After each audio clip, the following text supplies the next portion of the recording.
আসসালামু আলাইকুম। স্বাগতম আপনাকে বিবিসি আন্তর্জাতিক ওয়ার্ল্ড নিউজে।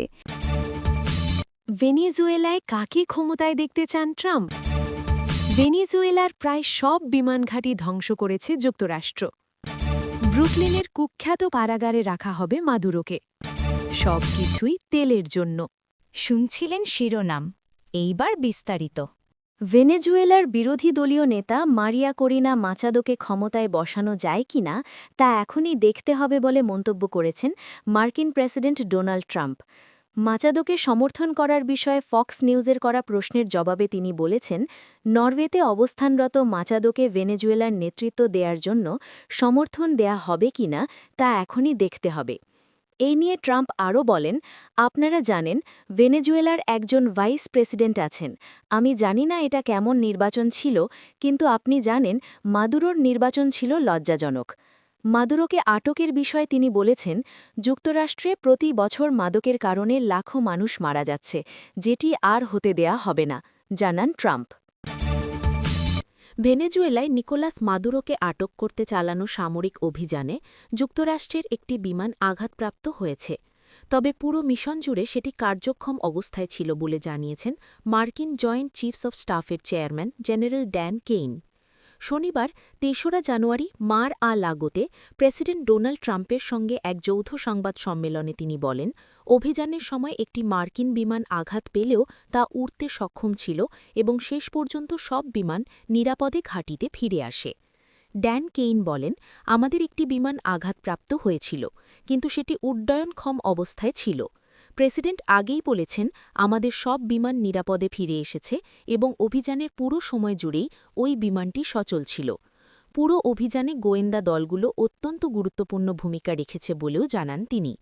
মার্কিন আকাশ ও স্থল গোয়েন্দা দলগুলো তাৎক্ষণিকভাবে মাঠে থাকা বাহিনীকে তথ্য সরবরাহ করেছে, যার ফলে সেনারা জটিল পরিবেশে অপ্রয়োজনীয় ঝুঁকি ছাড়াই নিরাপদে চলাচল করতে পেরেছে, বলেন ড্যান কেইন। তিনি জানান, অভিযান শেষে বাহিনী যখন ভেনেজুয়েলা ছাড়তে শুরু করে তখন তাদের প্রতিরোধের মুখে পড়তে হয়।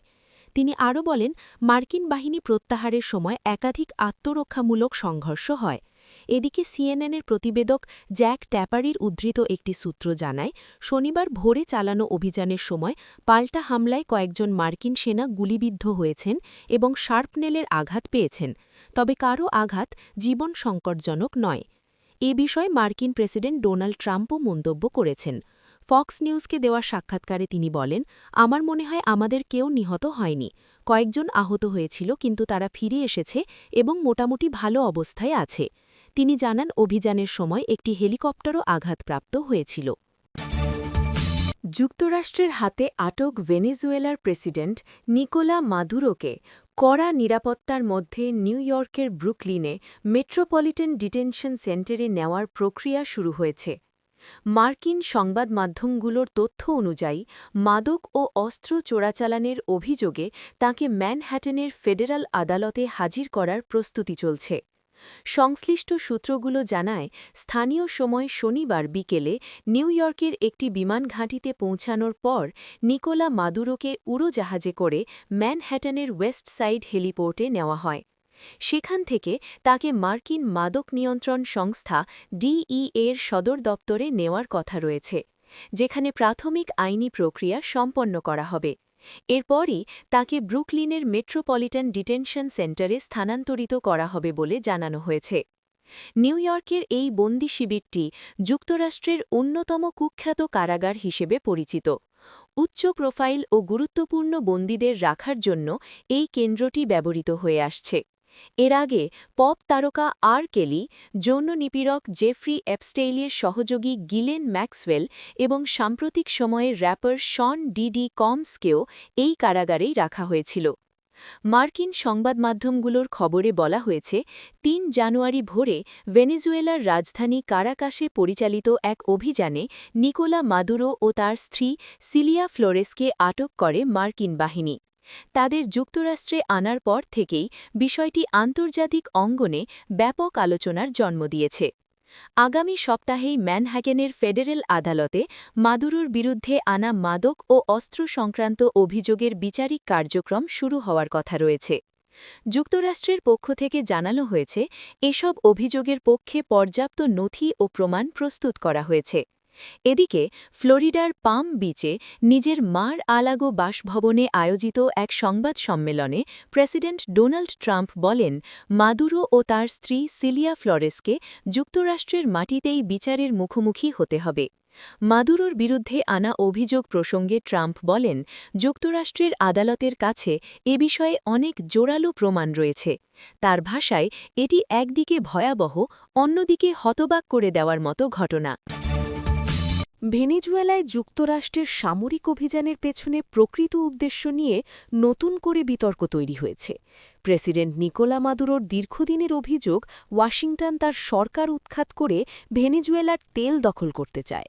এবার যুক্তরাষ্ট্রের ভেতর থেকেই সেই অভিযোগকে জোরালোভাবে সামনে আনছেন জ্বালানি খাতের বিশ্লেষকেরা। ভেনেজুয়েলার প্রেসিডেন্ট নিকোলা মাদুরোর সাম্প্রতিক মাসগুলোতে বারবার অভিযোগ করে আসছেন ট্রাম্প প্রশাসন তার সরকার উৎখাতের ষড়যন্ত্র করছে এবং দেশটির বিপুল তেল সম্পদের দখল নিতে যাচ্ছে। এমন প্রেক্ষাপটে মার্কিন প্রেসিডেন্ট ডোনাল্ড ট্রাম্পের বক্তব্য নতুন করে বিতর্ক উস্কে দিয়েছে। তিনি বলেছেন, ভেনেজুয়েলার অর্থনীতির সমর্থন দিতে যুক্তরাষ্ট্রের তেল কোম্পানিগুলো সেখানে প্রবেশ করবে। তেল বাজার বিশ্লেষক ও লিপো অয়েল অ্যাসোসিয়েটসের প্রেসিডেন্ট অ্যান্ড্রু লিপো মনে করেন, ট্রাম্পের এই মন্তব্য থেকেই স্পষ্ট হয় ভেনেজুয়েলায় যুক্তরাষ্ট্রের সামরিক পদক্ষেপ মূলত তেল কেন্দ্রিক। আল জাজিরাকে তিনি বলেন, ট্রাম্পের বক্তব্য ইঙ্গিত দিচ্ছে যুক্তরাষ্ট্রের এই সামরিক অভিযান আসলে সবকিছুই তেল ঘিরে। মাদক পাচারের অভিযোগ নিয়েও প্রশ্ন তোলেন লিপো। তার ভাষায়, ভেনেজুয়েলা দিয়ে ঠিক কতটা মাদক প্রবেশ করছে তা নিয়ে বড় ধরনের বিতর্ক রয়েছে। কোকেনের ক্ষেত্রে এটা কি আসছে কলম্বিয়া বা মেক্সিকো দিয়ে, নাকি ফেন্টানিল তৈরির রাসায়নিক সরবরাহ করছে চীন, সেটাও স্পষ্ট নয়।